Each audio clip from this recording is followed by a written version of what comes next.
the Sickos segment. That shit hurts my throat every time I do that. So Gatekeeper's doing their job. Mariah May posts her cake and like, hey, I'm happy. Or sorry, not Mariah May, Blake Monroe. And this guy, Humble Wrestling Account, says, you bailed on AEW just like your dad bailed on your mother.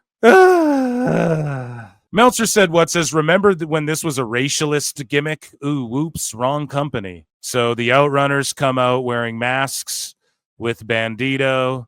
And again, you know, El Grande Americano does this. It's called racialist, and everybody feigns faux outrage, and then, but these guys do it, and no one cares. And I don't want anyone to get outraged, by the way. I don't want people to get outraged by AEW doing this either. Again, I always say keep the same energy. Where is the same energy for both? By the way, AEW doing a superb package explaining the history between Omega and Okada. Points for this. Moving along. Righteous Reg says, funniest thing to ever happen to AEW is them becoming a lightweight Lucha Libre promotion. Having at least one Lucha match in a show is necessary. Having 3 or 4 is just extra fun. Have it here. No, I don't think that's a good thing for AEW, bro. I think that's actually harming AEW. So if you were in Mexico running a Mexican promotion, certainly you're right. But I would say having one and making it special. In WWE, Penta comes out, everyone's like, oh, Rey Fenix is in a match. You're like, oh, you're going to see Crazy Lucha. You sort of confine it, you know, to one, and then it's special. So when you make the whole thing that, and then Ospreay does his style, which is flips and as well, it just doesn't, I think it oversaturates it in AEW. So I would just disagree with that.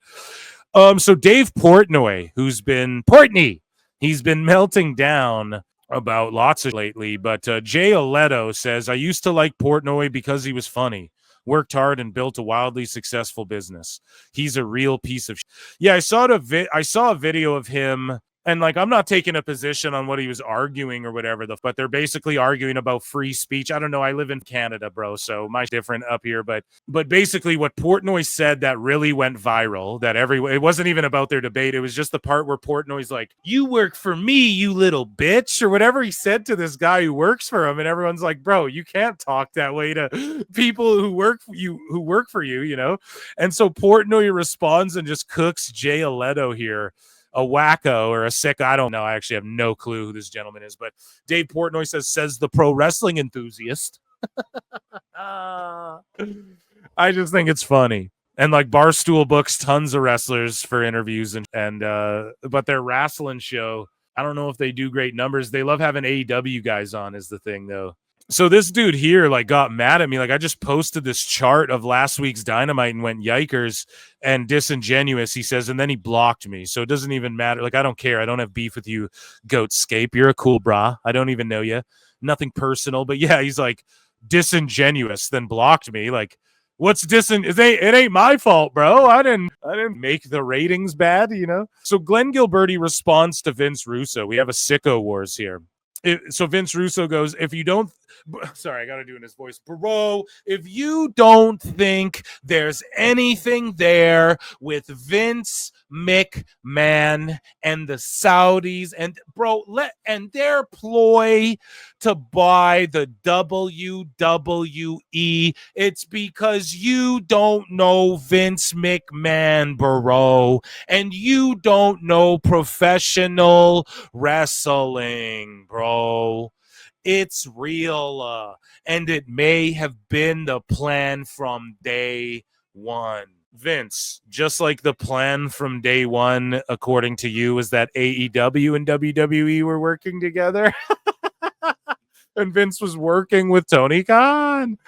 Not a chance, Hot Pants. Glenn Gilberti says, so the plan from day one was to sell it, then buy it back a couple of years later for way more than he sold it for. Do you know how stupid that sounds?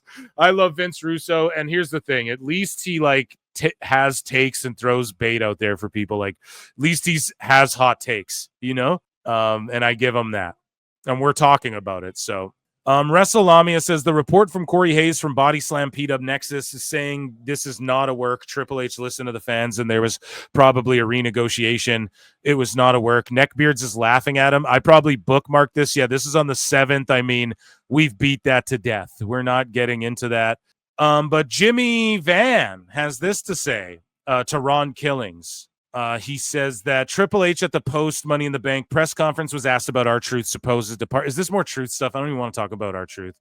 Yeah, this is just all truth stuff. This has been beaten to death. Okay, we're not talking about it anymore. Queen Aminata, who we just saw, or we didn't see, rather, we will see tonight, who we just discussed rather earlier and put her over. But she puts angry face and she's like, be a fan, don't be a creep. I had a fan send me flowers to my hotel when I was in New York with my name and room number on it. Imagine how I felt that day and days after. Y'all need to stop for real. God You damn. what? You fucking mark! I thought in the age of social media and shit, and like the more we get into like a surveillance age and shit where everything's surveilled and internet activities tracked, I for surely thought that female wrestlers and shit would be harassed like less by now. But no, like the shit happens, it seems like more than it did back then. Like I don't recall stories of like, I don't know, does Trish Stratus have stories of this shit happening? I just don't know, man. People are getting really mentally ill in this wrestling space, dude. Leave Queen Aminata alone. So Jackie Redmond says, who cares how Ron Killings came back? Everyone's fave is back. Ron Killings says, boom, thank you, Jackie. And I go, everyone's squirming to be right. We were worked, enjoy it. And then people start arguing to me about what a work is. So here's JD. I'm overhead now. Tonight, it's a 4-hour Dynamite. I'm not going to even do my regular show. I just cancel it entirely. Oh, because fuck you guys. No, if you like JD, tune into my show. I promise you'll laugh. It's a fun time. Shout out JD. But this clip went viral. Like everyone was posting it, okay? So we got to play it on the show. But yeah, I don't know. The last 2 4-hour Dynamites, he's like, I'm just not doing a show. And I'm sitting here like, bro, what the fuck? This is like, you know, pull up the bootstraps. We're going to work tonight, son. We got work to do. That's my mentality anyways. I don't fucking know. But yeah, so Machiavelli saying this goblin, whatever. I'm not calling JD a goblin. That's his words, not mine. He's got drinks over here. Is that like Momo? Is that like a fucking cocktail? Oh. And yeah, here is his rant about, I think this is where he explodes and he's like all wrestling shit right now. And then a day later, we have like the greatest Raw, one of the best Raws. And AEW, I mean, if this show wasn't 4 hours, if it wasn't 4, Tony would have overloaded it actually. So they did some good things so far in this Dynamite. I'm actually, if I didn't have so much news, I'd be live tweeting out, praising some of this stuff for real. Okay. So I'm not going to say all wrestling's bad. And there is a bit of a boom right now. So to be like, it's shit. And then like, oh, it's a 4-hour show. Fuck this. It's like, do you even really like the wrestling? Like, even I like bad wrestling too. We all watch Botchamania just because I criticize the shit. And the narrative is like, we're the challenger brand. There's a war. So I react to that and I give my take on that. And I formulate bits and segments on that. Like, don't be mad at me that I'm just talking about what everyone's talking about. That's like, oh, there's a leaked script with Superman. And I do like a fucking podcast about movies and shit. And I don't react to people's reactions to that or talk about it or whatever. So I don't really get like, I'm still a fan of Superman in movies and shit. So I don't know. I'm not saying he's not a fan, but this was like an unhinged freak out. I believe this is that clip, or maybe we have 2 clips. I'm not sure. Oh, you as a fan, under no circumstances, should be sitting in my chat room or any. As a fan of who? As his fan? You as a fan. Well, I guess JD does commentary for HOG, so maybe I'm backstage now. First, I was over there with the fans. I'm over it now. Oh, right? Like, okay. But if he's like fans of him, I don't know. I don't call you guys fans. I call you guys my audience or my listeners or my viewers, right? That's me, though. I don't expect everybody to do that, right? But yeah, you as his fans shouldn't tell him nothing. Chat, what do we think about that? See how different that is? I don't know. Anyways, let's listen. Chat room or on social media on any fucking platform crying that it was a work. Oh, they were worked. Oh, Sap was worked. Oh, Alvarez and Meltzer were worked. Oh, JD was worked. Why do you care if they were worked or not unless you're a dirt sheet or... I don't get it. This is the other thing with everybody spurging out about were we worked or not. Why do you and I get if you're a dirt sheet and you're like trying to defend your credibility. I do understand why you'd be like, no, look, here's proof and here's proof. I get it, you know. especially in this day and age, man. People go fucking hard on the sheets for fucking everything. So I understand that aspect of it. But JD, you're not a sheet, so why do you care if people telling me they are wrong? Well, why do you care? Like, it's wrestling, right? So as a fan of it, we're trying to get worked, Like, I'm working myself into fucking watching this Dynamite show. It's you don't watch wrestling unless you're not trying to get worked. So, like, why would you care to stick up for the sheets even? I just don't get from his perspective, just trying to put myself in his shoes as someone who can relate. I'm a fucking guy making content, going on rants about fucking wrestling all the time, right? So I just don't even get why you would even care if the dirt sheets were right or wrong. Gives a fuck. Worked. No, you're a fucking idiot. No, you're a fucking idiot. So you're an idiot when you get worked in wrestling. Isn't that the whole point of wrestling? Chat, am I off base? I can't even get through 20 seconds of this fucking thing. You should go find work and get out of your mother's fucking basement. Is this him yelling at his audience that they should go get work and fucking they live in their mom's basement? Oh, what? What the fuck? Oh my God, dude. You can't talk to your audience that way. That's crazy. Fucking brainless hack. Why would you want it to be a work? Why do you not want it to be a work? Oh, why do you not want it to be a work? Answer that question. Well, then there you go. I'm sure you have an answer. So someone who does want it to be a work has an answer. Nobody agrees 100% on everything. Why do you want it to be a work? Because then you and the sheets are right. Why do you care? Are you working with the sheets now, JD? Real weird energy. This is like a weird thing. I think he's just tired of doing wrestling and shit. I think that's all it is, personally. In a day and age where pro wrestling in 2025 is the utter fucking shit. It's the shits. It's fucking terrible. Everything about pro wrestling in the United States this year is fucking boring. Everything fucking sucks. And there's the new AEW Intercontinental title. It looks very beautiful. And it's pretty cringe that I called this like a year and a half ago. And it was a bit I did. And now it's a real thing. Then they do this. All they want is this. But then they fire someone like R-Truth.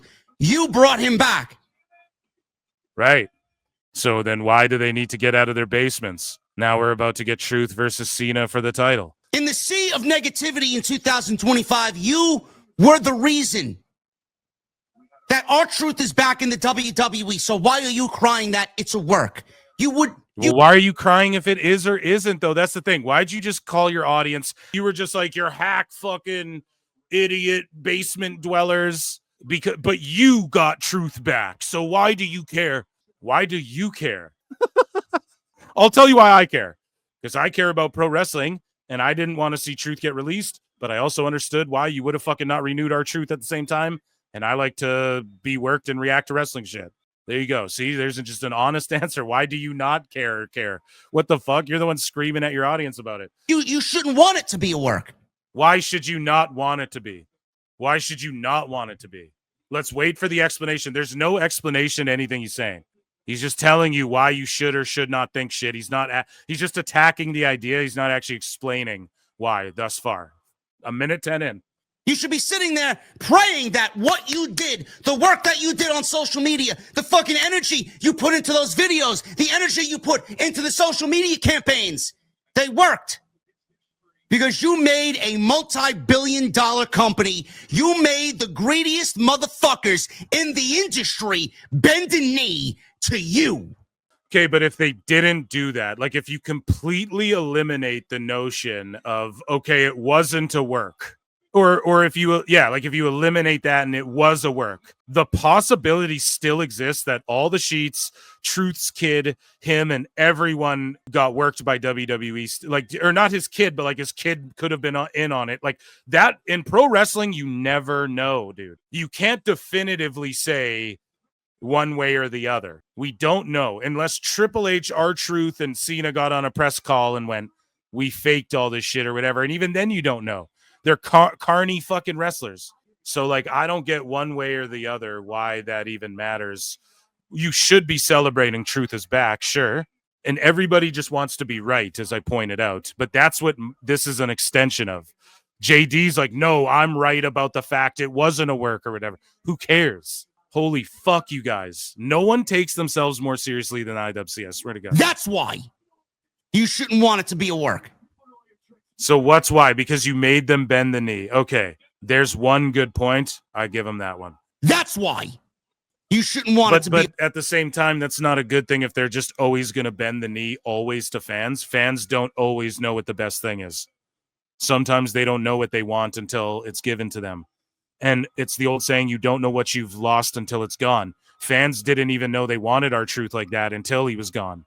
So that in and of itself is almost like a fucking work, a pseudo work in a weird way, like a meta weird work, you know, where we all got worked into a frenzy. Like, what? Truth? No, we want truth. But before that, people were crying he was even put in matches. So I'll give you that point. But at the same time, they can't make a habit of just listening to fucking wackos all the time. People on Twitter don't know what's best all the time. Your work.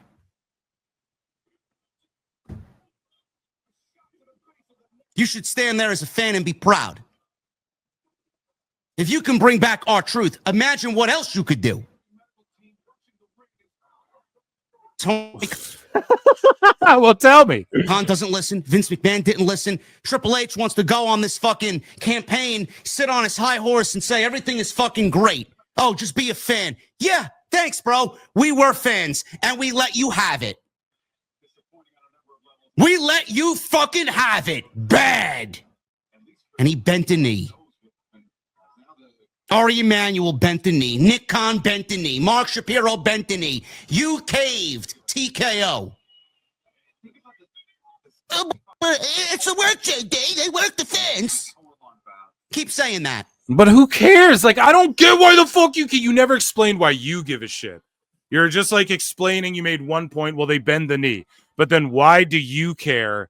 So if it was a work, then the same result was a result of that shit. He's still at work doing this angle. This is the greater picture that nobody's pointing out. Whether it was a work or not, whether it was a work or it wasn't a work, we got to this same place. So now where is your vested interest, JD, in proving that these dirt sheets were absolutely right? And why are your fans, you're basically calling them restarts for fucking having an opinion and thinking it's a work in a company that has CM Punk going to Saudi Arabia and working that into their angle and shit. Keep saying that. The more you say that, the more you are a fucking idiot. R-Truth is back. Yeah, I don't know, man. Seems a little aggro there, dude. So BJ Bethel, let me check in with Chad and hydrate because this is a long one too. Okay, Meltzer said what posted this BJ Bethel thread here. And guys, I try to keep the Sickos uber fucking entertaining, right? And not so dark and twisted as I know the IWC can be. Let me check in with chat while I get some drink. BJ for the culture Bethel, right? He's talking about how Killings was likely on his way to AEW. That's what BJ Bethel has to say. Killings was going to AEW. He would never go there. His past and experience match well with their company. Top wrestlers in their 50s from Jericho to Daniels to Jarrett have had good to great matches and had good work all over the card. Oh my God. All ex 50-year-old WWE is what these guys want. They don't even want their own stars, man. BJ's hurting AEW just like Dave is. Add in that the place to wrestle if you're an African-American male is AEW. I would say NXT is like the culture show, dude.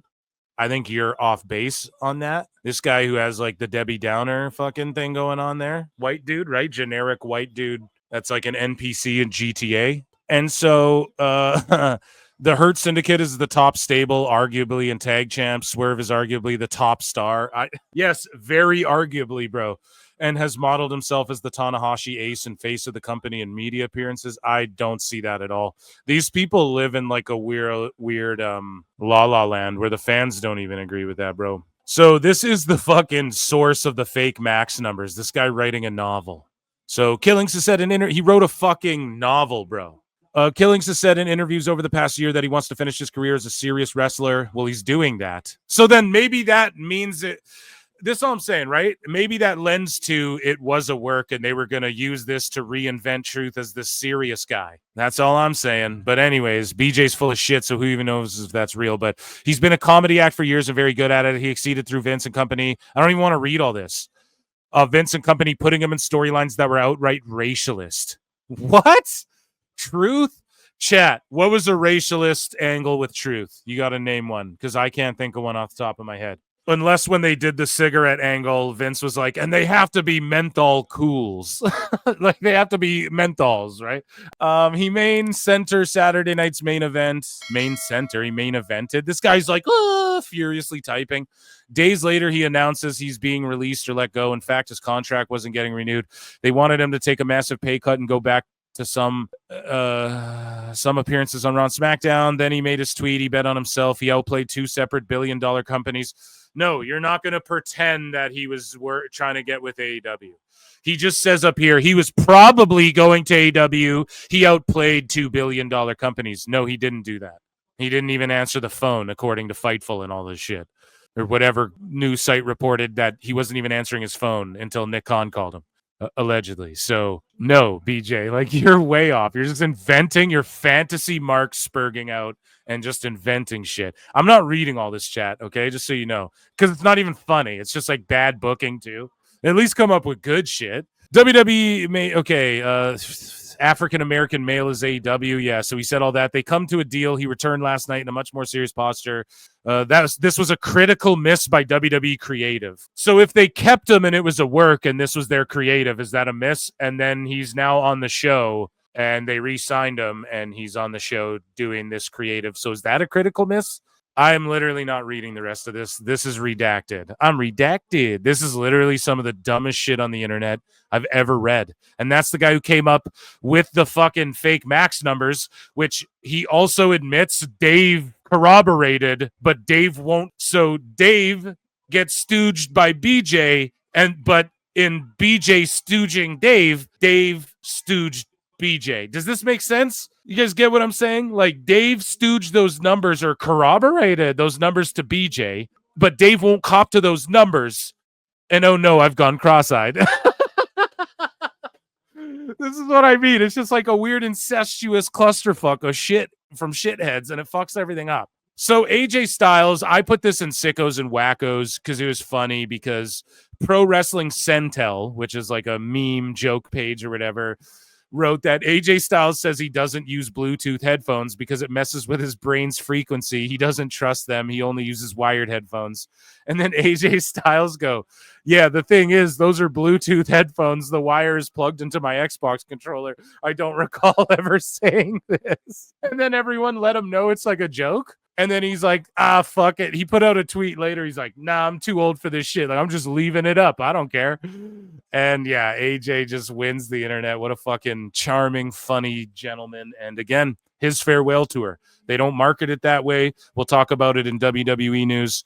The Usos are going to be gone soon too. Credit to Husey, who's been saying this forever, and everyone wants to jump down his throat. Now that that's becoming more and more evident, he's just right. No one's got fucking, no one's like, oh man, a year ago I freaked out and melted down and didn't sub to your channel because fucking Husey said this, and now it's right.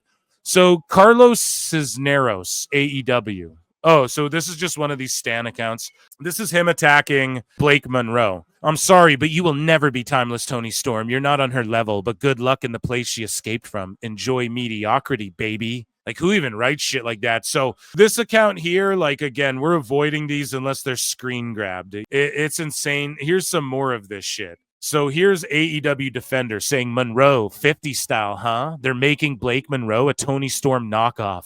They will probably focus on one facet of Tony's many personalities, though.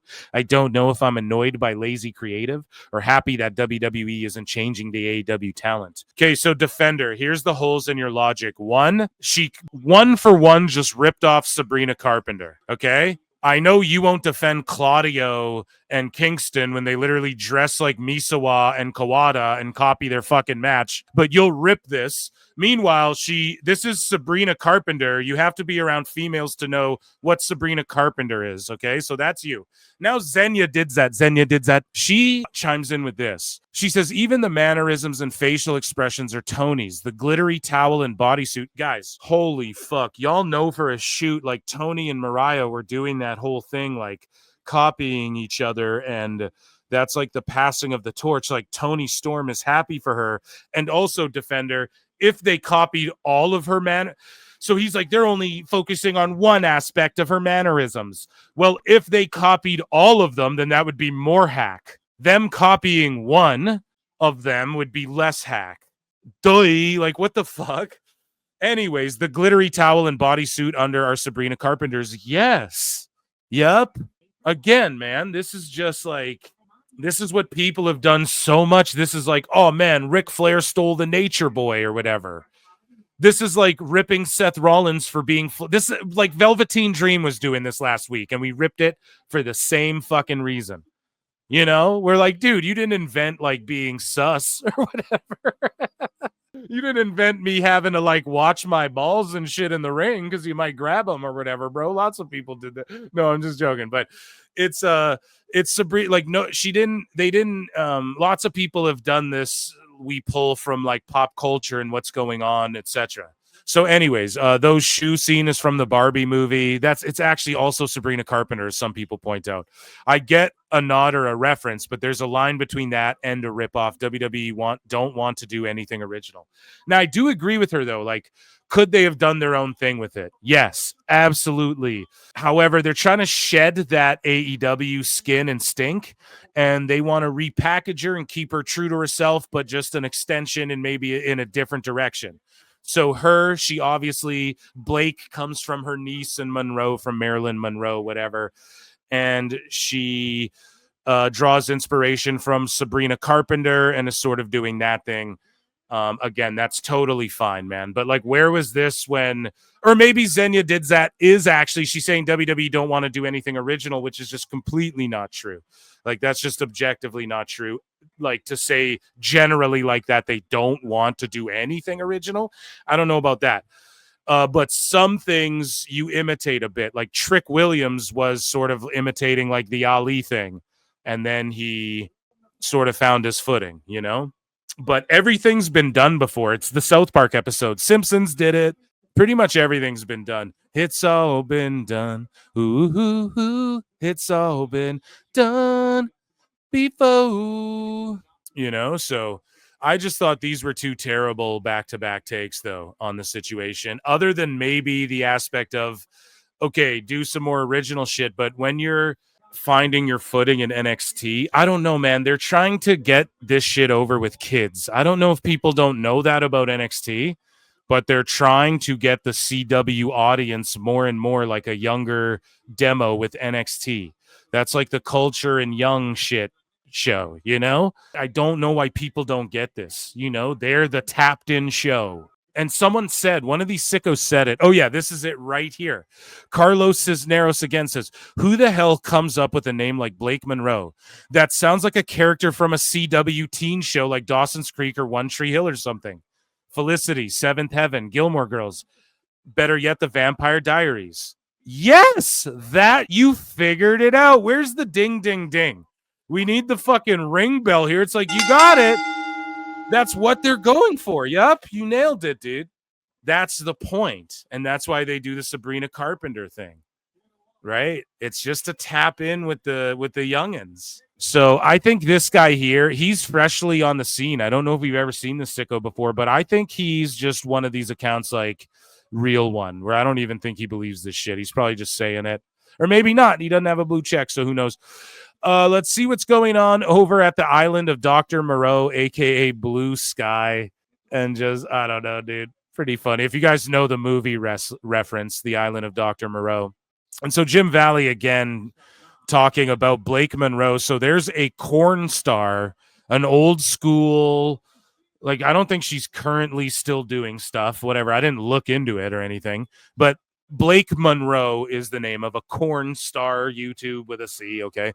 And so I quote tweeted this and said, yo, there's been every combination done. Pro wrestling names are like corn star names. There's like every combination that's been done before. You know, it's all been done. Right? Like it's going to be hard to come up with names that haven't been used over the years when you're coming up with like stage names or whatever, right? But Blake Monroe, I guess, is like an old school throwback, whatever. Jimmy Valley had this to say about it. There is an actress named Blake Monroe who made her name in the adult film industry in the 80s, for real. How did WWE let this happen? Because it was the 80s. I wasn't even born in the 80s. Really let that sink in, chat.